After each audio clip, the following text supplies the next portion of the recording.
everybody, it's Geordie from Geordie's Cards here for Pour Some Stamps today, and I'm so excited to be bringing you this fun little spinner card using some products from the brand new release.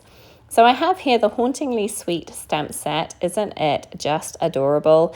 I have gone ahead and stamped out all of these little candy corn images and coloured them in with my Copic markers, and aren't they just gorgeous? I love these guys, they're so much fun. I went ahead and cut them out, and now I'm ready to start creating my card base. So I've taken a piece of Bristol Smooth cardstock, which I've trimmed down with a stitched rectangle die. It is 1/16 all the way around, 1/16 of an inch smaller than a standard 5.5 by 4.25 card base, but any stitched rectangle would work fine for this.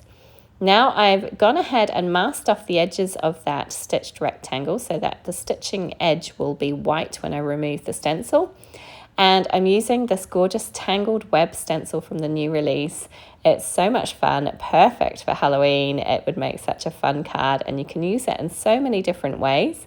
I'm using it with Distress Oxide inks today, but I think it would look absolutely amazing with some kind of textured paste and perhaps onto some different coloured cardstock. It would be awesome. So there are lots of possibilities with this. But I've gone in with shaded lilac in the centre, chipped sapphire around the edge of that, and then I'm going to finish off with black soot right around the edges, just to create a bit of a gradient towards the centre. And this black soot is quite dark, but it works quite nicely when you blend it in with the chipped sapphire. And I will just go back and forth a little bit with my blending tools just to make sure that it all blends out nicely. But this was such a fun thing to do today. I really enjoyed making this.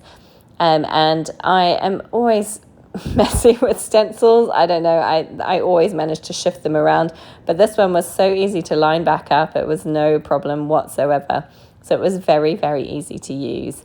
And as I say, I just went back and forth between my colours to get a nice little blend from that darkest to the lightest in the centre. And you can see it shifting around here, but I managed to put it back in place very easily. It was such a good stencil to use. So I'm just removing the magnet, and then I get the big reveal. I'm going to remove all that masking tape, and you can see that nice kind of white border all the way around the edge. This is just something that I like to do when I'm using a stitched rectangle and doing some ink blending. So I've taken a circle die and cut out a piece of black cardstock measuring 1 5/8 inches. And I've gone ahead and stamped out the sentiment Trick or Treat from the stamp set using some white heat embossing powder to get that nice white look on the black cardstock. So now I've got a piece of acetate, which I've cut from some nesting circle dies. The largest was 2 1/4 and the smallest was 1 1/4. And then I've taken a piece of black cardstock and I've cut that from some nesting circle dies as well, 1 5/8 and 1 1/4, so that I get kind of the same inside edge of both of those circles. But the black piece is just going to act as a bit of a washer to go between the card base and the kind of spinner that's going to go on top. So I'm going to add that down with some foam tape and just pop it down right in the center of my web that I've stenciled on there. And now I'm taking this acetate piece and I'm going to lay out my little candy corns all the way around. So I haven't used all of them. I've used 6. There's 7 in the stamp set. The little bee I'm going to put in the inside of my card because he's just too cute not to use, but he was a little bit big for my spinner. So I'm just going to glue these down onto my kind of acetate spinner. I'm just kind of eyeballing where to put them. I laid them out first to make sure that they all fit around. And I'm just going to stick them down with some liquid glue, making sure that their little feet kind of go around the edge of the inner circle.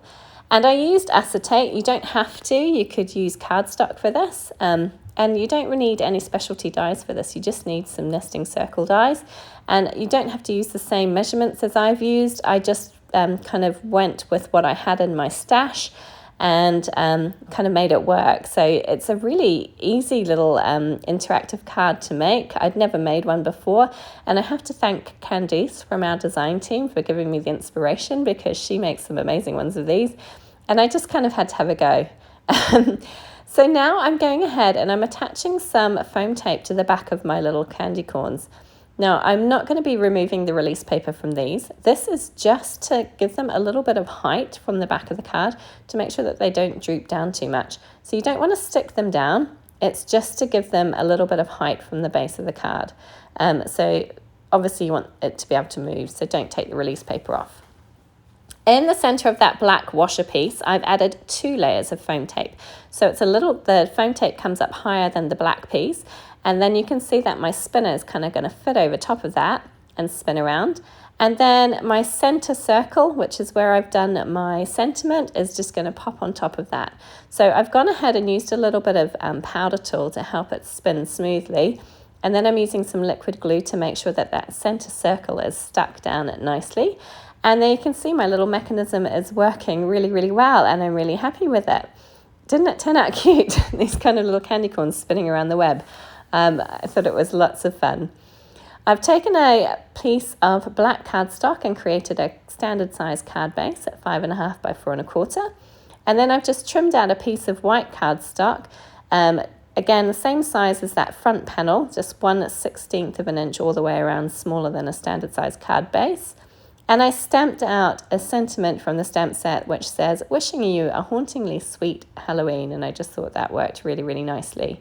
I'm going to glue that down with some liquid glue, trying to center it up nicely so we get a nice edge all the way around.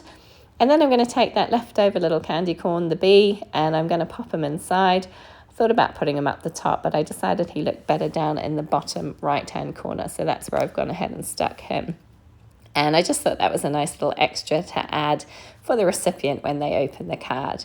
And now all that's left to do is to layer this card front onto my card base, and the card is complete. It was so easy to put together.